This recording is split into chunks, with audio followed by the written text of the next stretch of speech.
All right, good Shabbos, peoples. We're entering a new book in the Torah, the book of Shemot, the book of Exodus. And I absolutely love it every time we come out here because it makes me feel better to know that Moses himself also started out as a basket case. Good company. All right, now, the book of Exodus, of course, tells us about the redemption from Egypt, the greatest story ever told. It literally is the greatest story ever told.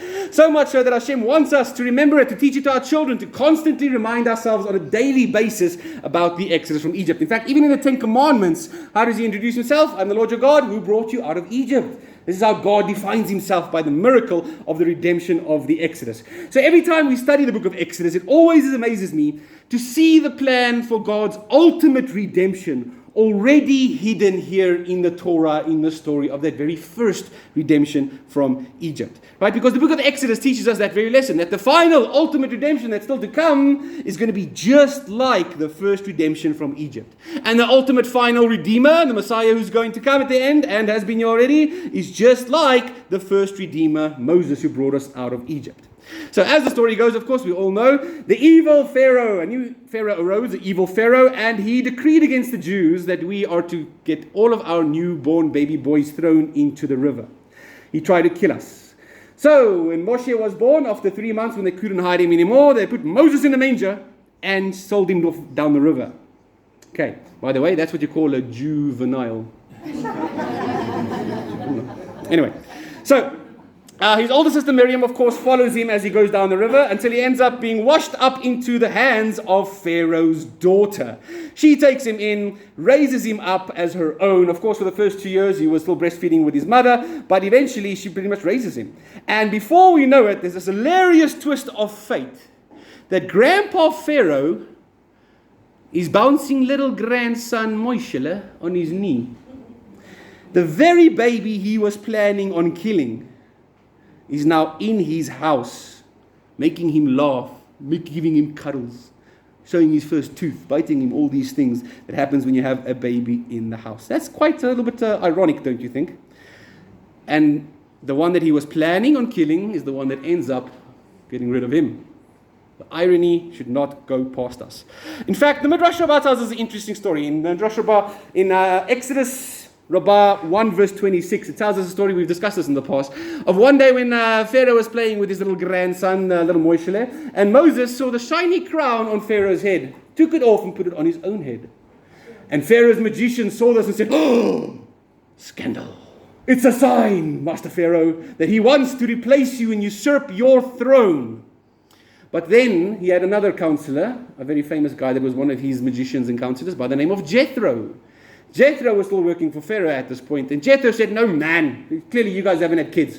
This is what kids do. They see something shiny, and they just want to grab. Isn't that true? Right? Like my kids, they take all my money." Right. So Jethro says, "Don't worry about it. Let's do a little test just to prove that it's just a normal baby thing. Babies always go for the shiny stuff, for example. So we'll do this test. We'll put before him a little blanket filled with gold and jewels and shiny stuff on one side, and next to that, another blanket that's got hot burning coals. And you'll see the baby will go for the shiny stuff. And if he does go for the shiny stuff, it's a sign that he's going to go for your throne. But if he goes for the coals, it's a sign that he doesn't care. He's just looking at the stuff that's burning and embering, right? So what does little Moshe do? He's a baby. He goes for the shiny stuff, the gold. And the angel Gabriel has to intercept and push little baby Moshe's hand away, and he ends up grabbing the coal. And what do the babies do with the first thing they grab? They put it in their mouth. And he burns his tongue, and that's why Moses had the speech impediment. That's where Moses got his lisp from, according to the Midrash. Okay. Now, the Midrash says something very interesting as it tells that story. It says, you should notice that just as Moshe, the Redeemer of Israel, grew up in the house of Pharaoh and the Egyptians to ultimately redeem us from them, the Midrash says, so too the Messiah will grow up in the house of Edom and amongst the Edomites until the hour of redemption comes. And he will redeem us from under the slavery and the exile of the Edomites. And you know, when our rabbis talk about the Edomites, they talk about the Western world and Christianity in general. And that's exactly what's happening. Messiah has been lost and sold off to the Edomites. Where is he sitting? In Rome with the Pope, smoking his Pope pipe. Right? So it's part of the plan. This was the plan already back then with Moshe in Egypt. Hashem has planned it all like this. So anyway, you guys know the story of the Exodus and what happens there. Pharaoh's daughter, Batya, is her name. You guys know there was a name? Her name is Batya according to Jewish tradition. She is the one that takes the child in. Now here's a question. Why on earth would she take the child in? She knows that her father, Pharaoh, just decreed this law that all the Jewish boys must be put to death as soon as they are born. Why would she risk it and actually take this child into Pharaoh's palace and eventually introduce the child to Pharaoh herself? Why would she disobey her father's decree? And she knew he was a Hebrew boy. The Torah tells us she saw, and she said, this must be one of the Hebrew boys. Because he was speaking Hebrew, right? He was eating hummus when he came in the basket. I don't know. She saw his bris milah and she knew he was one of the Hebrew boys. Was she rebellious against her father? Well, where was she when she found him? She was in denial. It's all coming together, literally and figuratively. So let's read that story. Okay, it's Exodus chapter 2, verse 5 to 6 as she goes down to the river. Exodus chapter 2, verse 5, verse 6. By the way, they say she's the greatest moneymaker in the Bible because she went down to the Nile with nothing but came out with a little profit. All right, Exodus 2 verse 5. Pharaoh's daughter went down to bathe by the river. How many of you bathe in a river? Without skinny dipping, don't put your hands up. All right, she went down to bathe by the river, and her maidens walked along with the river. She saw the basket among the reeds, and she sent her maidservant, and she took it. She opened it and saw him, the boy, and behold, a youth was crying. She took pity on him and said, this is one of the Hebrew boys. So she knew fully exactly what she was doing. And she saved the ultimate redeemer of Israel. Now, Judaism generally actually smiles upon Batya as a person. And we actually praise her and say she's a very meritorious person. Knowing full well what she did, we know that she did that for a reason. At a time of infanticide, when her father decreed that all the babies must be born, the Torah says, she showed pity on the Hebrew boy. That is almost unheard of. Someone from the house of Pharaoh himself showed pity on the Hebrew boy. It reminds me of the righteous Gentiles during the Holocaust, who protected the Jews during the Holocaust and hid them in their houses as well. It's the exact same thing. They showed pity upon the Hebrews, upon the Jews as well. And the Talmud likes to point out that she is the one who raised Moshe to be such a delightful person. All of the character traits that Moshe had, where did he learn it from? He wasn't with his mother and father. He was with her. He learned it all from her. So if she showed pity upon the children when they were about to be killed, and the Israelites, that is where Moshe learned it from, when he showed pity on his brethren, when he saw that Egyptian taskmaster beating his brothers. And he took pity with them because he learned that from Batya. Pretty strange, to think that he learned all of this from an Egyptian. And in Judaism, we actually say, we honor this lady, this Egyptian lady. She's actually one of our heroes. So much so that till today, the name Batya is a name that's given to baby girls in Judaism as well. There are many Jewish ladies with the name Batya. There's a very nice Rebbe just across the XK who's got that name as well. Right, so she's remembered very fondly in Judaism. All right, so, question. Since we're talking about her, she is the daughter of Pharaoh, right? Where does she stay? Does she stay in Marabastat? Or does she stay in one of these closed villages with their own private golf course, their own jet? She was rich and famous and wealthy. So why on earth is she going to bathe down by the river? She's got a jacuzzi at home. No? She's got bath bombs on the shelves. Her name is Batya. She knows how to Batya. Why did she go down to the river to bathe is the question we have to ask. And let me tell you the answer from the Midrash Rabbah. I say just give us two big opinions as to why she specifically went down to the river to be in denial, specifically at this stage. This is from Midrash Rabbah, Exodus Rabbah, chapter 1, verse 23. Right, Pharaoh's daughter went down to bathe by the river. What does this verse mean? The verse means that she went down to cleanse herself from the idolatry of her father's house. She went down to cleanse herself from the idolatry of her father's house. In fact, some of our commentators take this midrash and go even further and say, she was so in love with Judaism and the Jewish people that she decided to convert to Judaism. And when she went down to the river, she she was going to do her mikvah to become a convert to Judaism. Can you believe that? Okay. They go on to say that she ended up marrying a famous individual by the name of Caleb. You guys know Caleb? Caleb, son of Jephunneh. According to the one tradition, she married Caleb and she lived happily ever after as they went into the land of Israel. Okay, it's a midrash, right? You don't have to take it literally because there's a big age gap between her and Caleb, right? Moshe was just born and Caleb was way younger than Moshe, so this was, what do you call it? Hunting the older lady kind of story, one of those things, right? She was a cattle snatcher. Anyway, it's a midrash, by the way. They were just trying to make her look good in the light of the Torah. But truthfully, what actually probably happened, what's more likely, is that she was a God-fearer living in the house of Pharaoh. She was a God-fearer living in the house of Pharaoh. And why did she want to cleanse herself from the idols? Because that's the first step of becoming a God-fearer. Announcing idols and repenting. Then going through the cleansing process of a mikvah and following the laws of God. She was probably the world's first God-fearer. Another example of someone doing this, Naaman, remember him? With Elisha, he had Lada'at, and he had to go down to the river, dip 7 times. Afterwards, he brought sacrifices to Hashem, and he was considered a God-fearer. So what happens now after this? Let me continue reading here from the Midrash Rabbah. So we just read in the Torah that she went there with her maidservants, right? And the maidservants were walking along. The Midrash Rabbah tells us the word therefore walking is very different. It's a word as if you're walking to your death. So the Midrash tells us that when she said she was going to take this baby Moses, her maidservant said to her, you can't. Pharaoh, your father, has made a decree to kill them. If you take that baby, we're going to have to report you to your father. And at that moment, the angel Gabriel came. He's very busy lately. The angel Gabriel came and struck all of her maidservants dead. That's why it uses this weird word for walking in the Hebrew over there. Okay, so let's just go follow along with this, right? So her maidservants were struck dead. What does the Torah say she did then?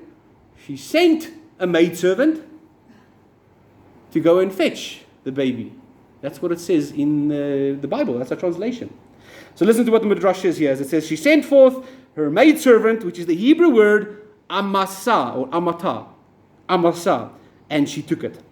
The Midrash now discusses the meaning of this word amasa, maidservant. Rav Yehuda and Rav Nehemiah dispute the meaning of the word amasa in this verse. One of them says the word amasa means her arm.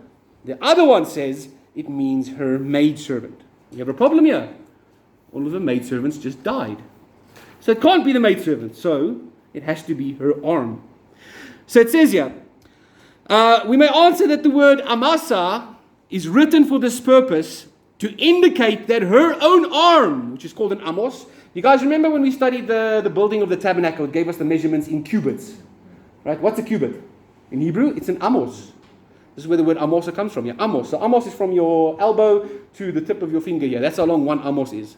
Right? So the Midrash actually says that when she came there, she didn't send her maidservant, she sent her arm to fetch the baby. Amos. Why is it using this weird word? The Midrash says, we may answer that amasa is written for this purpose to indicate that her own arm extended miraculously far. 60 amos. Her arm grew 60 times in length. She went, go, gadget arm. And there went her arm, right? What's that? God. Elastigirl, that's the one, right? Yeah. Imagine what she can do at the Soki Lang arm dance, eh? Right. So she extended her arm miraculously far in order to reach the basket and take Moshe in. That's what the Midrash says. We've discussed this story once upon a time in the past. I'm just reminding you guys of it now for a certain reason, because of what's going to happen. Listen to the end of this Midrash. So now she's got the basket, right? The rabbis say the second opinion as to why she went down to the river was because Pharaoh's daughter was a leper. She had tzara'at. She was leprous. And therefore she went down to bathe in the river. Same story as Naaman, right? She wanted to get cleaned from her leprosy.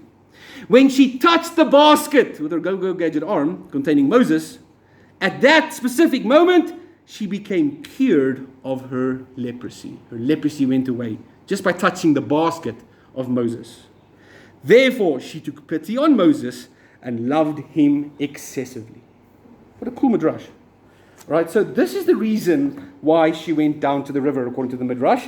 First of all, to cleanse herself from idolatry. And secondly, to cleanse herself from uncleanness, the Lada'at, the skin disease that you get from doing certain things like gossiping in the house of Pharaoh. And because she was healed, because of that miraculous healing that Moshe gave to her as a baby, she had pity on him, she loved him, and she kept the baby Moshe. So look at her as a person. Because in essence, what did she do? She forsook idolatry, she got baptized, and she reached out for the Redeemer of Israel. What a personality already back here in the Torah. She might have been the first ever God-fearer. And just like she functioned as a God-fearer in the house of Pharaoh, raising the Messiah in the house of Pharaoh, the oppressor, so too today's God-fearers, all of you guys are following in those footsteps as you function in which house? Let's be honest. Function in the house of Edom. Christianity in big brackets, if I can call it that way, without trying to offend anyone. It's the same thing happening today with everyone. But what did she do? She reached out to grab hold of the Redeemer of Israel, even though he seemed too far to reach, as if there was some sort of a dividing wall of enmity between her and him. And God saw her effort, that she first put out her hand, and God miraculously extended her hand so she could reach. She was once far off, but now brought near. That's Ephesians 2, by the way. It's the story of the gospel, the mystery of the gospel as Paul talks it. Just like other stories in the gospel. For example, the lady in the gospels that had a 12-year-long suffering from the blood hemorrhaging, right? What does she do when she sees Yeshua walking through a crowd? She sneaks to the crowd and touches his tzitzits, and instantly she's healed. And Yeshua says, wait, who touched me? And they look around and they can't find anyone, and they ask around. Eventually that lady back there says, it was me, I touched him. How did she get from there to here to touch him? Maybe she had a go-go gadget arm as well. Right? Who knows? Maybe that's what happened. But she touched him and she was healed. And Yeshua said to her, you have great faith, and for that reason you are healed. What's the first step you have to do after having 12 years of a blood hemorrhage? What's the problem with having a blood hemorrhage for you in the religious lifestyle? You are considered unclean. You're not allowed to go to the temple. So the first thing she would have done after that is go to the mikvah. It's the same story. Another story in the Gospels. Actually one from the prophets. What about Zechariah chapter 8? The famous prophecy that says 10 men from the nations, the Goyish Minyan, will grab hold of the kanaf, the corner of a Jewish garment with a tzitzit. And they will say to this one Jew, take me to your leader. Take us with you because you have the one true God. 10 men from the nations will do this. Why are they doing this? Because first of all, they forsook idolatry. They turned away from idolatry and they grabbed on to the Redeemer of Israel. Same as the story with Batya. They would have had to go to the mikvah as well, as Isaiah tells us about Hashem sprinkling the clean waters upon them. What about another story? The leper that reached out to Yeshua in the Gospels and he said to Yeshua, I know you are able, please cleanse me. So Yeshua, what did he do? He said, fine, you're clean, go. No, he walked up to him and it says he reached out to him. And he touched the leper, meaning that Yeshua actually contracted ritual impurity upon himself. And he said to him, you are healed. Now go to the priest and have yourself cleansed. He had to go to the priest, he had to go through a mikvah, and he was cleansed. Yeshua answered that man's request. Same story once again. Or another story of, we spoke about the Goyish, the 10 men from the nations. We also have another story of 10 lepers.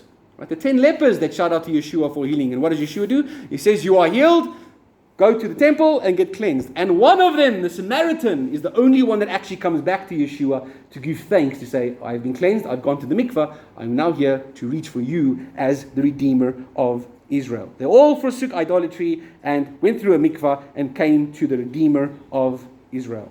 All of these stories have the same lesson, that it was already foretold since the birth of Moshe in this week's parashah. Moshe, the great lawgiver, that those from the nations would stretch out and take hold of the Torah, take hold of the Redeemer of Israel, and God would bring them near. He would cleanse them from their idolatrous past, and he would say, no longer shall you call unclean what I have made clean.